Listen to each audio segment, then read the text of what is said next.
Pemirsa, Badan Kerjasama atau BKS LPD Bangli menggelar musyawarah daerah Kabupaten Bangli tahun 2021 di bumi perkemahan Baliwoso Upadesa Bangli. Musda ini mengagendakan pertanggungjawaban pengurus, menyusun program kerja dan pemilihan pengurus baru.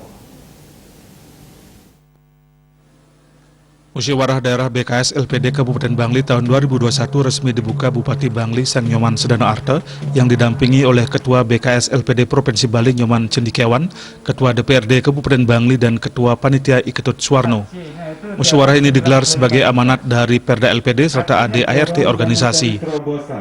Musda mengagendakan laporan pertanggungjawaban pengurus, revisi ADART, membahas rencana kerja jangka menengah atau RKJM, membahas struktur, organisasi, dan pembentukan pengurus baru masa bakti 2021-2026. Peserta musda sebanyak 159 LPD yang dihadiri oleh 200 orang pengurus LPD se-Kabupaten Bangli.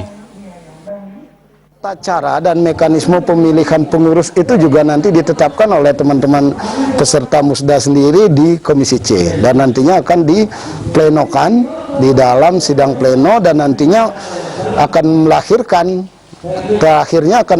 anggaran dasar, rencana kerja jangka menengah, dan mendapatkan pengurus yang sesuai dengan keinginan dengan para anggota semuanya. Sementara Bupati Bangli Sang Nyoman Sedana Arte mengapresiasi digelarnya musda ini. Ia juga mengatakan LPD telah berperan penting dalam mendorong pertumbuhan ekonomi khususnya permodalan bagi masyarakat di desa adat, sekaligus terbukti berperan aktif dalam menjaga seni, adat dan budaya Bali yang bernapaskan agama Hindu. Kedepan eksistensi LPD harus terus dijaga. Pemkab Bangli berkomitmen memberikan pelatihan dan pendampingan agar LPD di Bangli semakin baik ke depannya. Bahwa peran LPD di Kabupaten Bangli ini sangat membantu di dalam membangun perekonomian Kabupaten Bangli secara umum. Tadi disampaikan juga bahwa dengan 159 total aset 1,2 triliun dan 700-an lebih pegawai di dalamnya, bahkan satu orang pun tidak ada yang terkena PHK atau dirumahkan di masa COVID seperti ini. Nah, ini adalah prestasi yang luar biasa. Dan kita wajib mengapresiasi tentang keberadaan LPD di Kabupaten Bangli ini. Maka dari itu. Sementara Ketua BKS LPD Provinsi Bali Nyoman Cendikiawan dalam sambutannya mengajak segenap masyarakat Bali untuk menjaga keberadaan LPD dengan meningkatkan koordinasi dan kondusivitas dalam situasi terpuruknya perekonomian Bali akibat pandemi COVID-19.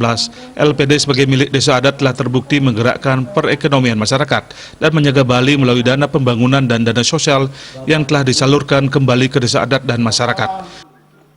Depan agar LPD ini menjadi tumpuan masyarakat di desa adat dan memberikan kontribusi kepada pembangunan ekonomi di desa adat untuk semua pihak, baik pemerintah, tokoh-tokoh masyarakat, semua yang ada. Kami berharap untuk sama-sama menjaga kondusivitas situasi seperti sekarang ini agar LPD kita yang sudah 37 tahun ini terjaga, terutama kondusivitas, likuiditasnya, kontinuitasnya. Dalam musda tersebut terpilih secara aklamasi sebagai Ketua BKS LPD Kabupaten Bangli masa bakti 2021-2026 Ketut Suwarno dengan dibantu sejumlah pengurus lainnya. Humas BKS LPD Provinsi Bali melaporkan